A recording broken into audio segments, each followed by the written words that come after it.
जाओ जाओ दूर हटो, हटो यहाँ से, पास नहीं आना मेरे। जाओ जाओ जाओ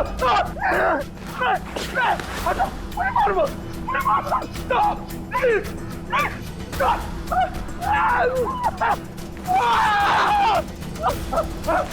मुझे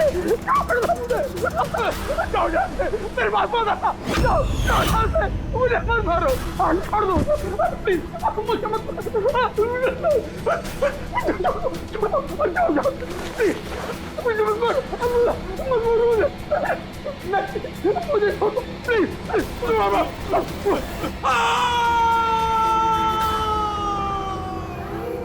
छोड़ दो मुझे, मारो मत मुझे।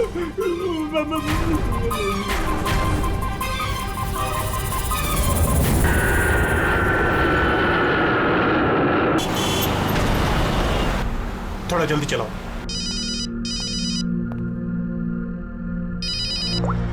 हेलो, इसवी प्रद्युमन है। सर, एक खून हुआ है। खून हुआ? कौन बोल रहा है? शहर के मशहूर बिजनेसमैन जयंतीलाल जी का खून। जयंतीलाल जी का खून हुआ है? कौन बोल रहा है ये? देखिए सर, मैं कौन बोल रहा हूँ ये इंपॉर्टेंट नहीं है। इंपॉर्टेंट ये है कि सेठ जी का खून हुआ है और उनके घर वाले उनकी बॉडी को अंतिम संस्कार के लिए लेकर जा रहे हैं। देखिए सर, अगर बॉडी जल गई तो खूनी कभी नहीं पकड़ा जाएगा। अब देरी मत कीजिए प्लीज, जल्द से जल्द जाकर बॉडी जलाने से रोकिए। हेलो, आप कहां से बोल रहे हैं? कौन है आप? Hello, damn it.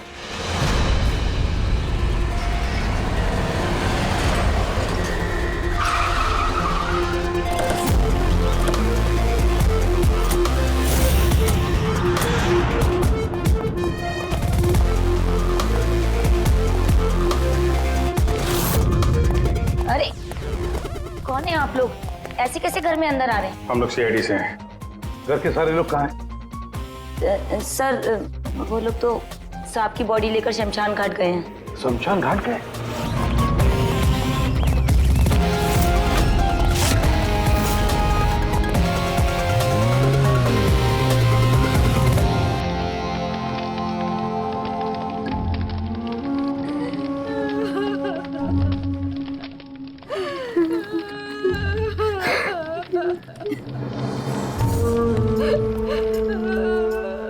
क्या बताऊं मैं, यकीन नहीं हो रहा कि जयंती भाई अब हमारे बीच नहीं है।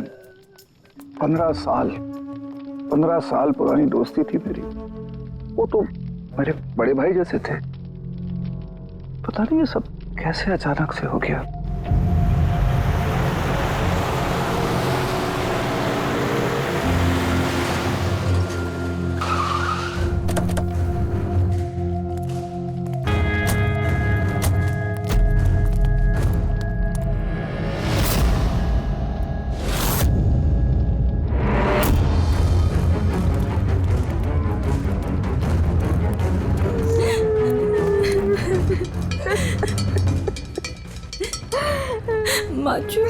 एक्सक्यूज मी,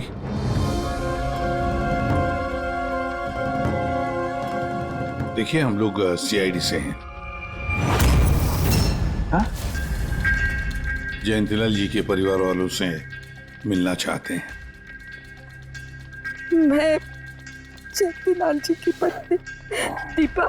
दीपा जी, हमें पता है ये सही समय नहीं है पूछताछ करने की, मगर क्या करें? वो जयंतीलाल जी की मौत के बारे में हमें कुछ पूछताछ करनी है। पूछिए, क्या पूछना चाहते हैं आप लोग? आप सुशील जयंती, उनका बड़ा बेटा। सुशील जी, हमें खबर मिली है कि आपके पिता की मौत एक नेचुरल डेथ नहीं थी, उनकी हत्या हुई है। क्या? ये कैसे हो सकता है? हम डॉक्टर सूरज, मैं जयंतीलाल का फैमिली डॉक्टर हूँ। मैंने ही कल रात उनको चेक करके उन्हें डेथ सर्टिफिकेट दिया था। He died a natural death। ये सही कह रहे हैं। जयंती भाई की मौत सभी घर वालों के सामने ही तो हुई थी, और इतने सालों से मेरा इस परिवार से रिश्ता है। वो लोग झूठ क्यों बोलेंगे? तो आप लोगों ने इतनी जल्दी में बॉडी क्यों जला दी? तो क्या ये भी गुनाह है? इतने महीनों से पिताजी बीमार थे, कितने इलाज किए, कितनी कोशिशें की, नहीं बचे वो। देखिए, हमें इंफॉर्मेशन मिली है कि जयंतीलाल जी की हत्या हुई है। क्या? हमने आपके पड़ोसी से भी पूछा, उन लोगों ने भी कल रात जयंतीलाल जी के चिल्लाने की आवाज सुनी थी। देखिए, पड़ोसियों ने जो कहा वो सही है, लेकिन उनको या आप लोगों को सही बात नहीं पता है। और वो सही बात क्या है? पिछले 3 महीने से डैडी की दिमागी हालत भी ठीक नहीं थी। वो ना सिर्फ लोगों को और बातों को भूलने लगे थे, बल्कि उनको हेल्यूसिनेशन यानी भ्रम हो गया था। गलत सही, सच झूठ का फर्क उनको समझ में नहीं आ रहा था। दौरे पड़ने लगे थे उनको लगने लगा था जैसे उनको कोई मारने वाला है। कल रात भी उनको ऐसा ही दौरा पड़ा था।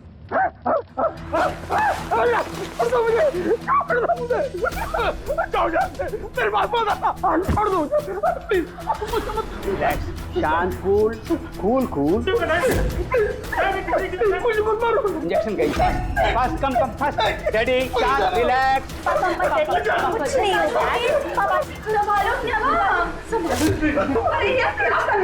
बच्चों की तरह क्यों जिद कर रहे हो?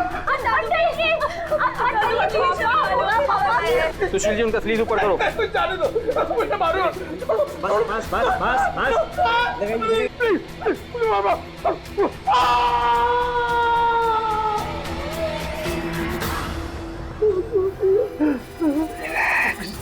और इस बार अटैक इतना बड़ा था कि मुझे उन्हें बेहोशी का इंजेक्शन देना पड़ा, और 2 घंटे बाद उनकी मौत हो गई।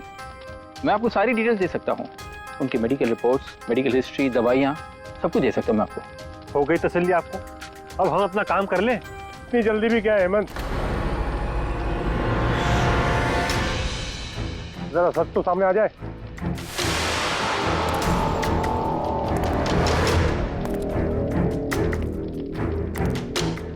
आप सर, मेरा नाम मोहन है, मैं जयंतीलाल जी का वकील। मैंने आपको फोन किया था सर। मोहन जी, आपको ऐसा क्यों लगता है कि जयंतीलाल जी की हत्या हुई है? मेरे शक की वजह है उनकी वसीयत। लेकिन ऐसा क्या है इस वसीयत में? सब कुछ, कि उनकी जायदाद में से किसको कितना हिस्सा मिलेगा। उससे क्या फर्क पड़ता है? हम सब एक फैमिली हैं, किसी को छोटा किसी को बड़ा शेयर मिलेगा, यही ना? ऐसे ओके, कोई फर्क नहीं पड़ता है। अगर जयंतीलाल जी की मौत नेचुरल ना होकर मर्डर साबित हुई तो आप में से किसी को भी उनकी जायदाद का कोई हिस्सा नहीं मिलेगा। Nothing at all. ऐसे कैसे हो सकता है? मुझे बराबर याद है कि 1 साल पहले उन्होंने मेरी सलाह लेकर ही ये वसीयत बनाई थी, और उसमें तो ऐसा कुछ भी नहीं लिखा था। दीपा जी, 3 महीना पहले उन्होंने नई वसीयत बनवाई थी। ये क्या बोल रहे हैं आप? ये कैसे हो सकता है? ये सब कुछ बकवास है। अरे पिताजी आपको कब मिले? आप तो 3 महीने से हमारे घर पे आए नहीं, और पिताजी भी 3 महीने से घर के बाहर निकले ही नहीं। तो फिर? हेमंत, वो खुद मेरे ऑफिस में आए थे 3 महीना पहले। दीपा जी, 3 महीना पहले उन्होंने नई वसीयत बनवाई थी। ये क्या बोल रहे हैं आप? ये कैसे हो सकता है? ये सब कुछ बकवास है। अरे पिताजी आपको कब मिले? आप तो 3 महीने से हमारे घर पे आए नहीं, और पिताजी भी 3 महीने से घर के बाहर निकले ही नहीं। तो फिर? हेमंत, वो खुद मेरे ऑफिस में आए थे 3 महीना पहले। मैं अब जिंदा नहीं रहूंगा। आप क्या कह रहे हैं सर? कोई मेरी जान लेना चाहता है, मुझे मार डालेगा। सर, कैसी बात कर रहे हैं आप?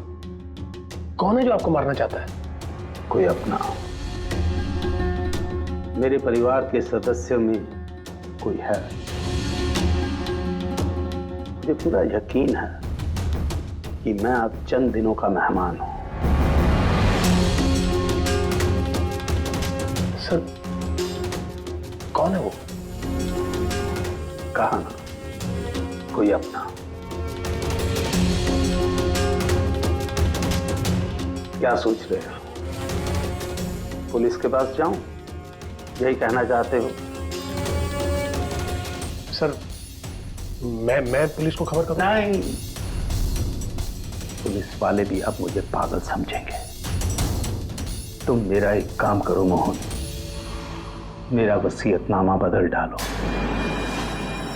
अगर मेरी मौत हो जाती है और मौत के बाद ये साबित होता है कि उसका कारण मेरा परिवार है, तो मेरा बिजनेस, मेरा पैसा, मेरा कुछ भी परिवार के किसी भी सदस्य के नाम नहीं होगा। सर अगर परिवार के सदस्य को नहीं मिलेगा तो किसको मिलेगा?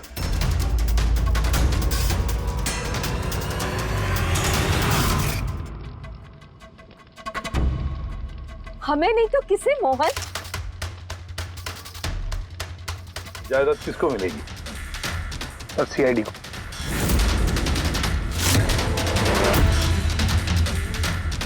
क्या बकवास कर रहे हैं आप? जी सर, अगर जयंतीलाल जी की मौत हत्या साबित होती है तो उनकी सारी जायदाद जो कि लगभग 5,000 करोड़ है वो सीआईडी को और पुलिस वेलफेयर डिपार्टमेंट को मिलेगी। ये क्या मजाक कर रहे हैं आप? ऐसा कैसे हो सकता है? हो सकता है अगर उनकी मौत हत्या साबित हुई तो। लेकिन उनकी तो हत्या हुई नहीं, हम वहीं तो थे। जो कुछ भी हुआ हमारे सामने हुआ है।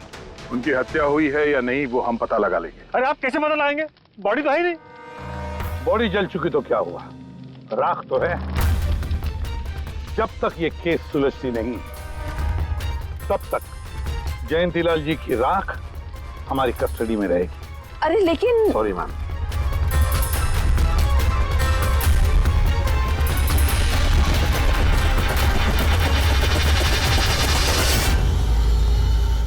मोहन जी, सर जरा बताइए, क्या जयंतीलाल जी ने खुद आपसे कहा था कि उनके परिवार वालों में से कोई है जो उनकी जान लेना चाहता है? जी सर। क्यों? सर वजह तो पता नहीं, लेकिन उनको लगता था कि उनके घर वाले पैसों के लिए उनकी जान लेना चाहते हैं सर। बेटों से वो खुश भी नहीं थे। वो चाहते थे कि हेमंत और सुशील उनके साथ बिजनेस में हाथ बटाएं, उनके साथ बिजनेस करें, लेकिन ऐसा हुआ नहीं सर। ऐसा क्या हुआ? सर दोनों ने अपना अलग अलग बिजनेस शुरू किया, लेकिन उसे भी चला नहीं पाए। और हेमंत सर, वो तो एक नंबर का अय्याश निकला। उसने सेठ जी के सारे पैसे उड़ा दिए। सर बाप बेटे में हमेशा खटर पटर चलती रहती थी, कभी बनी नहीं बाप बेटे में। बनती नहीं थी, मगर हम बाप बेटे तो थे। मुझे पैसों की बहुत जरूरत थी, लेकिन इसका ये मतलब थोड़ी है कि मैं अपने पिता को ही मार दूंगा। मार भी सकते हो। आखिरकार दुनिया में आधे से ज्यादा गुनाह तो पैसों के लिए ही होते हैं। फिर तो सुशील भैया की वजह मुझसे बड़ी थी। उनका पिछला बिजनेस उन्होंने घाटे में बंद किया और अभी जो है वो नुकसान में चल रहा है।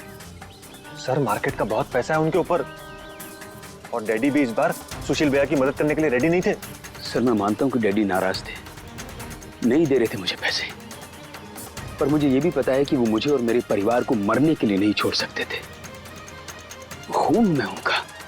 खून तो हो, इसीलिए पैसों के लिए अपनों का ही खून बहा दिया। सर एक आइडिया है। क्या है कि अब जो हुआ सो हुआ, उसको बदला तो नहीं जा सकता ना, लेकिन इस सिचुएशन से अपना फायदा जरूर निकाल सकते हैं। क्या मतलब?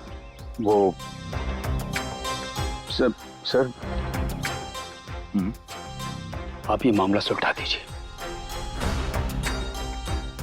मान लीजिए कि नेचुरल डेथ थी, अब वसीयत के हिसाब से पैसे सीआईडी और मुंबई पुलिस की जगह हमें मिलेंगे, जो उसके असली हकदार हैं। नहीं, आप लोगों का जो नुकसान हुआ होगा वो हम आपस में समझ लेंगे ना। सुशील जी, हर आदमी एक जैसा नहीं होता, और दोबारा ऐसे बात करने की गलती नहीं करना, समझे? तुम अपनी दादाजी से बहुत करीब थी ना? दादाजी मुझे बहुत प्यार करते थे। हम दोनों बेस्ट फ्रेंड्स के जैसे थे, एक दूसरे से सारी बातें शेयर करते थे। कभी दादाजी ने तुमसे ये कहा था कि कि उनकी जान को खतरा है, कोई उन्हें मारना चाहता है, ऐसे कभी कुछ कहा था उन्होंने? उन्हें हर किसी से डर लगता था। दादाजी सिर्फ मेरे पे विश्वास करते थे, बाकी उन्हें सबसे डर लगता था। तो उन्हें लगता था कि कोई उन्हें मार देगा। चलो दादू, अब हम खाना खाएंगे। क्या ये? चलो चलो चलो चलो दादू। मुझे वो सब लोग इसमें जहर मिला के मुझे मारना चाहते हैं। कौन मारना चाहता है दादू आपको? वो सब लोग मिले हुए हैं, सब मेरे खिलाफ साजिश कर रहे हैं। तू भी मत खा, अरे फेंक दे, वरना तू भी मर जाएगी। दादू आप मेरा विश्वास करो, ये खाना मैंने अपने हाथों से बनाया, इसमें कुछ नहीं है, इसमें जहर भी नहीं, कुछ नहीं है दादू। आप मेरा विश्वास करो। देखो देखो देखो, मेरे हाथों में खा रही हो ना, देखो देखो, मुझे कुछ हुआ, मैंने अपने हाथों से बनाया। चलो दादू, चलो चलो चलो, खा खा खा खा। गुड दादू, गुड दादू। चलो एक और बाइट, जल्दी से जल्दी से जल्दी से जल्दी से एक और बाइट खाएंगे। अच्छा है ना दादू? Good good. चलो मुझे चलो कितना प्यार करती है, तू मेरा कितना ख्याल रखती है, बाकी सब लोग मेरी दौलत के पीछे मुझे मार देंगे। दादू आपको कुछ नहीं होगा, आपका बहादुर बच्चा है ना इधर, मैं आपको कुछ नहीं होने दूंगी। देखो, अब तुम घर जाओ, जाओ, और देखो किसी भी चीज की जरूरत पड़े तो मुझे फोन करना, ठीक है? जाओ।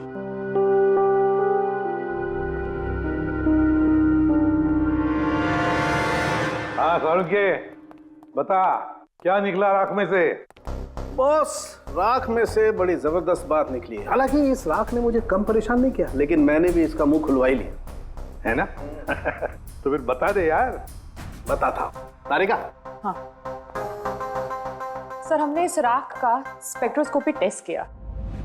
फिर रिपोर्ट से बात साबित हो गई है बॉस कि जयंतीलाल की मौत नेचुरल नहीं है, जयंतीलाल को मारा ही गया। क्या कहा तुमने? जयंतीलाल की मौत नेचुरल डेथ नहीं थी? नहीं। कैसे सारंगे, कैसे मारा? लार्सनिक से।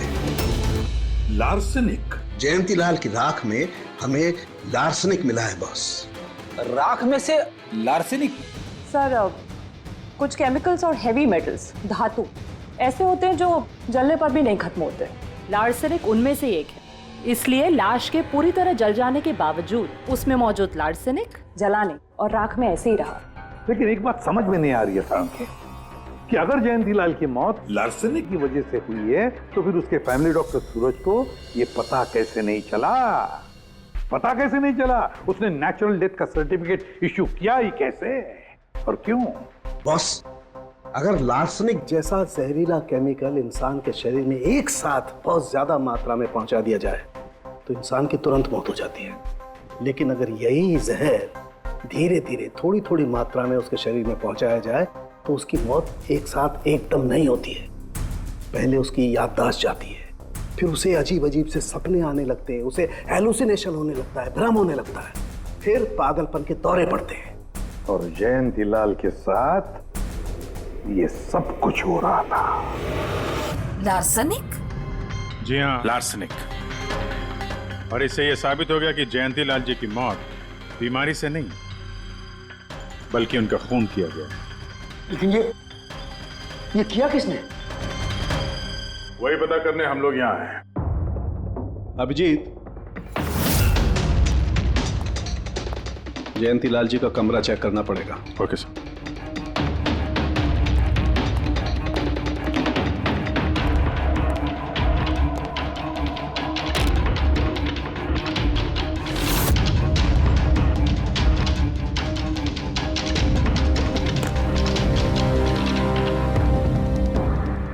हम पे शक कर रहे हैं?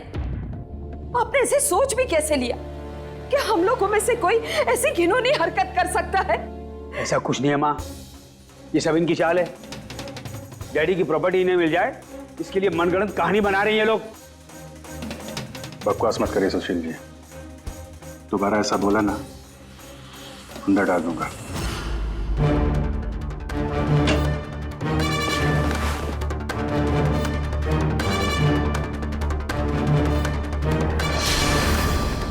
आप धमकाकर हमें चुप करा सकते हैं लेकिन कुछ साबित नहीं कर सकते। एग्जैक्टली। आप लोग ये सब कुछ इन 5,000 करोड़ के लालच में कर रहे हैं ना? बोल चुके आप लोग, अब बस सीआईडी को अपना काम करने दीजिए। क्या मजाक नहीं चल रहा है? एक आदमी का खून हुआ है, खून। आप सबकी भलाई इसी में है कि हमारे साथ कोऑपरेट करें। अच्छा, अब सीआईडी धमकाने भी लगी है। ये धमकी नहीं है, ये आशी आशीष आशी बेटा, आशी क्या हो गया? आशी बेटा, आशी बेटा उठो। आशी आंखें खोलो, क्या हो गया तुम्हें? आशी आशी बेटा क्या हो गया? अरे जरा देखो इसे भी, क्या हो गया मेरी बच्ची को? आशी क्या हुआ? आंखें खोलो, हो गया? आशी बेटा, आशी बेटा, आशी। आशी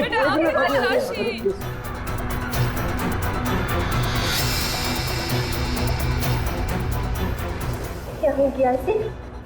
आशी इसे हॉस्पिटल ले जाना पड़ेगा फौरन। हाँ पंकज, क्या? माय गॉड, ये अच्छा ठीक है। क्या हुआ? ये डॉक्टर सूरज ने आशी के कुछ टेस्ट किए थे, पता चला कि उसके खून में भी लार्सेनिक है। लेकिन सर, लार्सेनिक आशी के खून में पहुंचा कैसे होगा? सर ऐसी कोई कॉमन चीज जो जयंती लाल जी और आशी दोनों के कांटेक्ट में आई हो? खाना। अब आशी ने बताया था ना कि कुछ दिनों से जयंती लाल जी का खाना वो खुद टेस्ट कर रही थी। नहीं बस खाना नहीं, ये कुछ और है। ये सालों के साथ ये आपको कैसे पता चला? बताता हूं, बस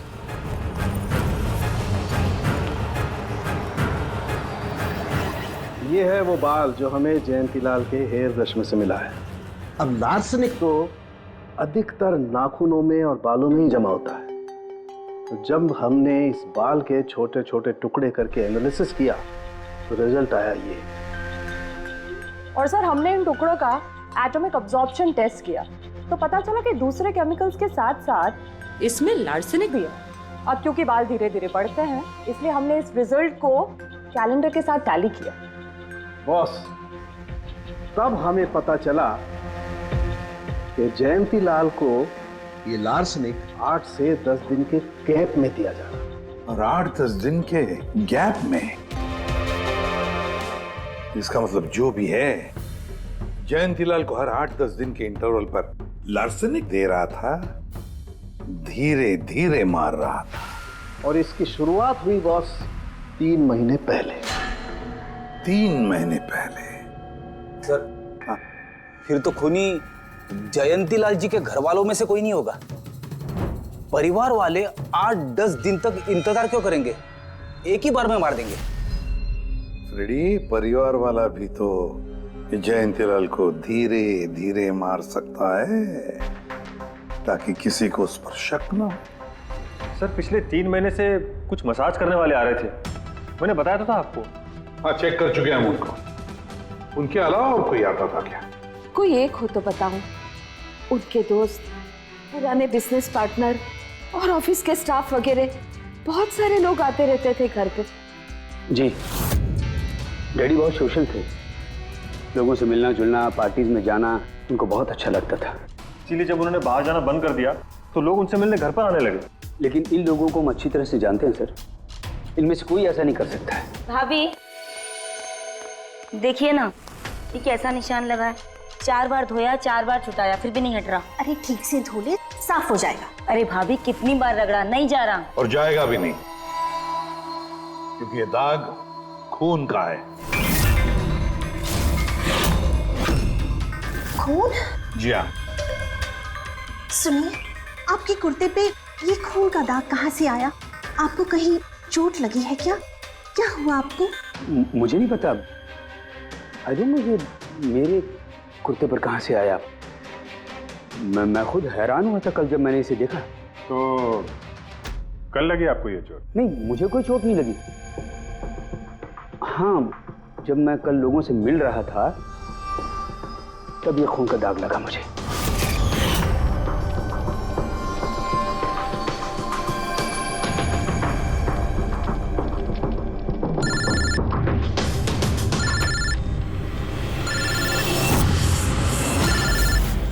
बिना चोट खून के धब्बे, अजीब बात है। वही तो। और कुछ हुआ था कल? कोई खास बात? नहीं सर, और कोई खास बात नहीं। साहब एक बात अजीब हुई थी। क्या?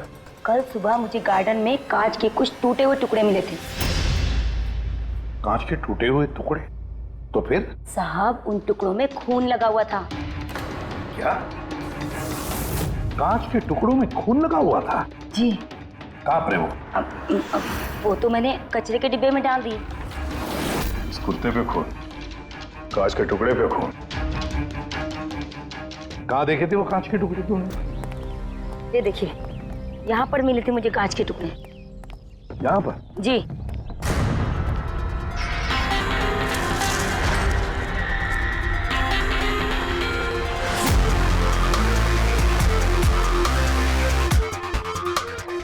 टूटा हुआ बल्ब है सर। बल्ब का टुकड़ा मिला क्या उसको? काम करो अभिजीत, इस घर में जितनी भी लाइटें हैं, लैंप्स हैं, सब चेक करो, देखो कोई बल्ब गायब है क्या।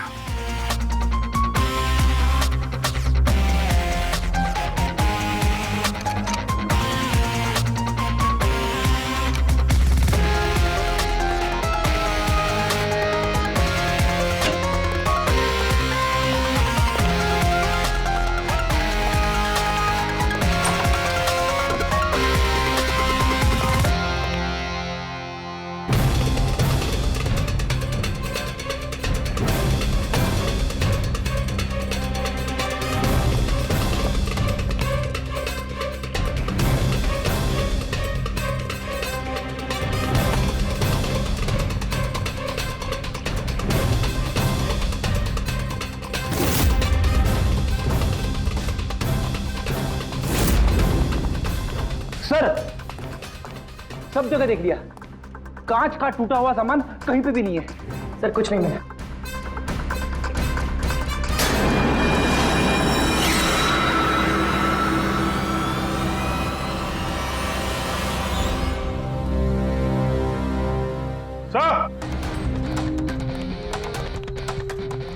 अभिजीत, ये सही, ये देखिए, यहाँ का बल्ब गायब है।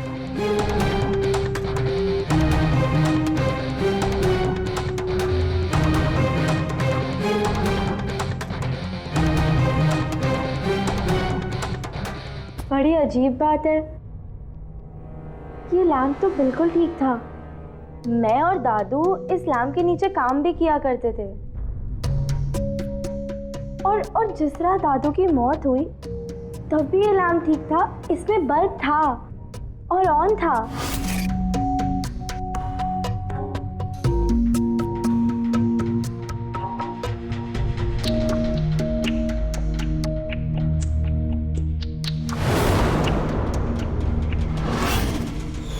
तो फिर इस लैंप से बल्ब अचानक गायब कैसे हो गया?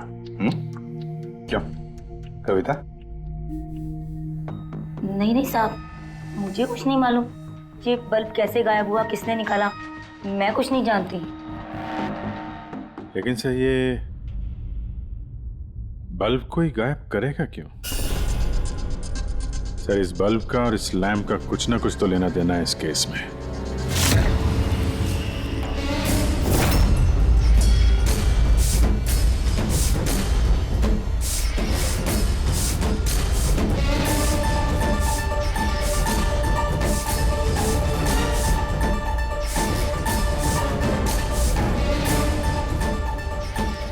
बॉस, ये धब्बे देख रहे हो? ये धब्बे लार्सनिक के हैं। लेकिन ये लार्सनिक के धब्बे पूरे लैंप पर कैसे? बॉस, हुआ ये होगा, खूनी जयंतीलाल जी के घर पे आता होगा हर 8 या 10 दिन में। नमस्ते साहब। साहब ऊपर है अपने कमरे में।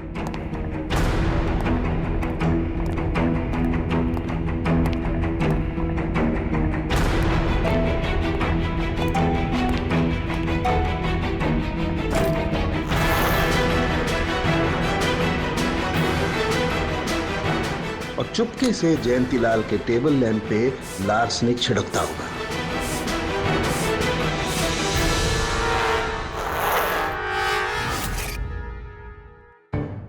शायद जयंतीलाल जी हमेशा इस टेबल पर बैठ करके काम किया करते थे।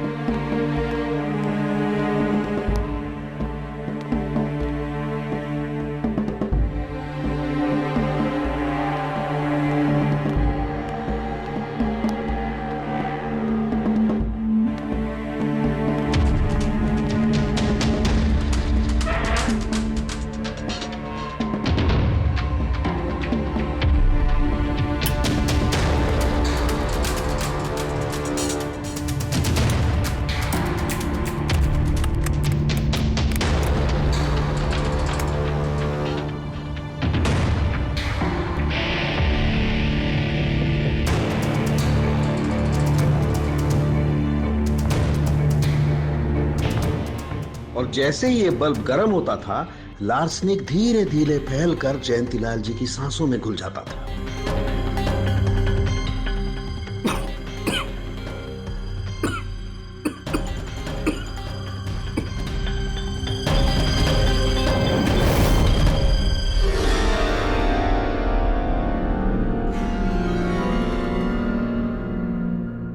सालों के साथ आशी को लार्सेनिक का इतना असर क्यों नहीं हुआ? उसे लार्सनिक का इतना असर इसलिए नहीं हुआ फ्रेडी, क्योंकि वो यहां हमेशा नहीं रहती थी। कभी कभी आती थी अपने दादाजी के पास। यार ये जो भी कोई है, इस जयंतीलाल के और घर वालों के करीब का ही कोई है, इसलिए वो जयंतीलाल की मौत के वक्त यहां मौजूद था और मौत होने के बाद में सबूत मिटाने के लिए उसने उस लैंप में से वो बल्ब निकालकर अपने जेब में रख दिया होगा और फिर सभी घर वालों से मिलते वक्त सुशील जी को भी अपने गले लगा लिया। जैसे सुशील को उसने गले लगा लिया, उसके जेब में जो उसने बल्ब छुपा के रखा होगा वो फूट गया, जिसकी वजह से उसके कमर में जख्म भी हुई और उस जख्म से जो लहू निकला, जो खून निकला, वो सुशील के कपड़ों पर आया। मतलब सर, खूनी घर वालों में से कोई होगा? नहीं फ्रेडी, घर वाला तो नहीं लगता, और घर वाला होता तो बल्ब जेब में रख के थोड़ी ना घूमता। ये तो कोई ऐसा आदमी है जिसके पास वही एक मौका था सबूत मिटाने का, वो चंद मिनट। घर वाला तो कभी भी निकाल लेता। सर उस दिन तो कितने लोग आए थे यहाँ, खूनी का पता कैसे चलेगा? सर उस दिन मीडिया के लोग भी आए थे, कौन आया कौन गया ये सब रिकॉर्ड तो किया ही होगा उन लोगों ने। तो चलो देख लेते हैं किस किस ने सुशील जी को गले लगाया था।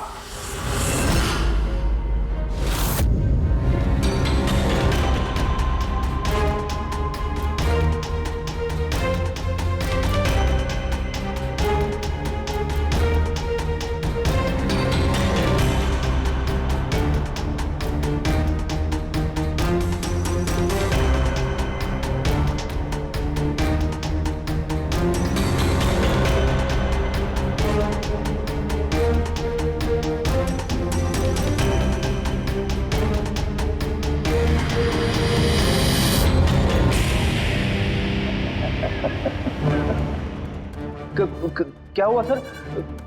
खूनी का पता चल गया? हाँ फ्रेडी, खूनी मिल गया। कौन है? फ्रेडी, इस आदमी की पूरी कुंडली निकालो, पता लगाओ पिछले 3 महीनों में ये कहां कहां गया था, किस किस से मिला था, क्या क्या किया है इसने, सब कुछ।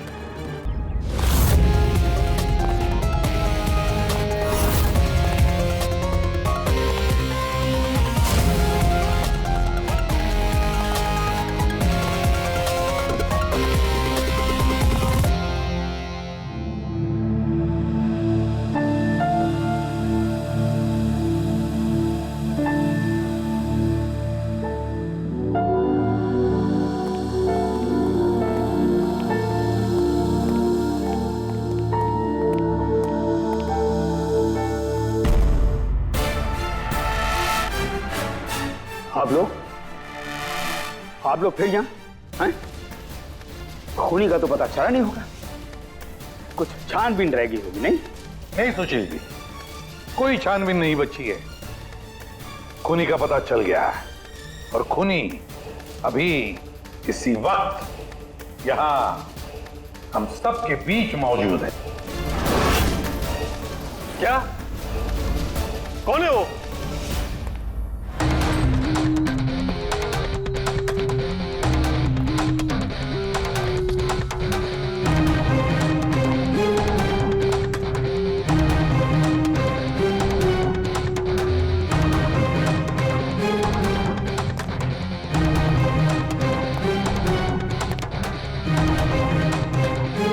अरविंद जी,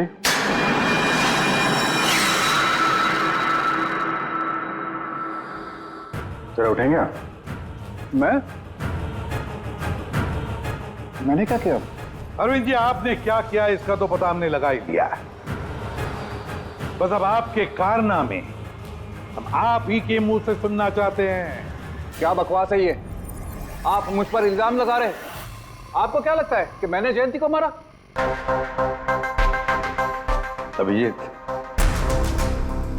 मौका मिला था, मान जाते तो सबके सामने कपड़े नहीं उतरते। जरा एक कुर्ता उठाना। क्यों? अरे उठाओ सर। क्यों?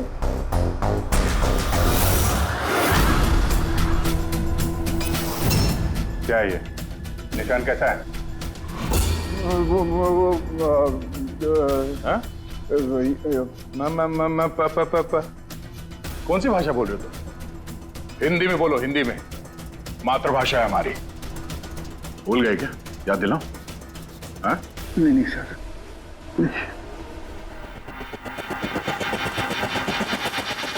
बताता हूँ। नफरत करता था मैं जयंती से।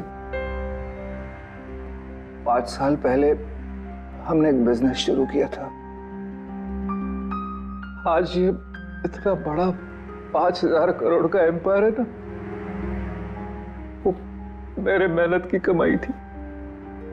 मैंने अपनी जिंदगी की सारी जमा पूंजी इस बिजनेस पे लगाई थी, पर जयंती की नीयत में खोट थी।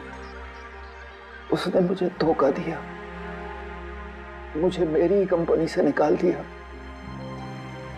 तब मैंने सोचा कि जब मौका मिलेगा तो मैं इसका हिसाब चुकता करूंगा। और वो मौका तुम्हें मिला 3 महीने पहले एडवोकेट मोहन के ऑफिस में, जहां पर जयंतीलाल जी भी आए थे और तुमने चुपके से उन दोनों की बातें सुन ली थी। अगर मेरी मौत हो जाती है और मौत के बाद ये साबित होता है कि मेरी किसी ने हत्या की है, तो मेरा बिजनेस, मेरा पैसा, कुछ भी मेरे परिवार के किसी भी सदस्य को नहीं मिलेगा। सर, अगर परिवार के सदस्य को नहीं मिलेगा तो किसको मिलेगा? सीआईडी को, जो मेरा मर्डर इन्वेस्टिगेट करेगा। मुझे लगा अच्छा मौका है। जयंतीलाल को मारूंगा मैं और शक जाएगा उसके परिवार पर। और इसीलिए तुमने जयंतीलाल की तरफ दोस्ती का हाथ बढ़ाया, एक नया प्रपोजल लेकर। क्यों? मेरे दिमाग में एक आइडिया था जिसके लिए मेरा उसके घर बार बार जाना जरूरी था।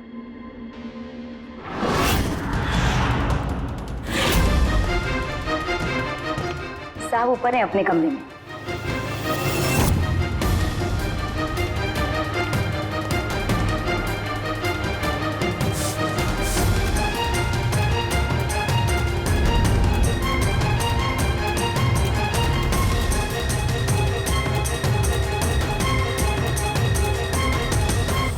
लेकिन एसीपी साहब, आपको इन पे शक कब हुआ?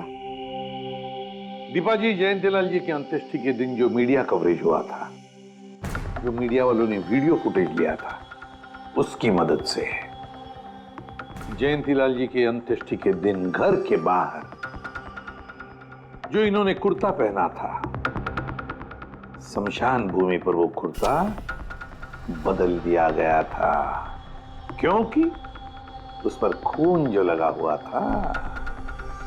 क्यों अरविंद जी?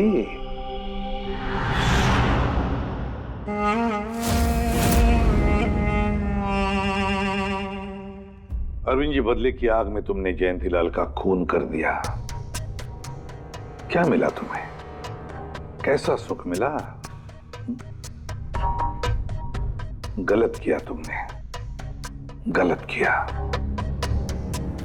रेडी?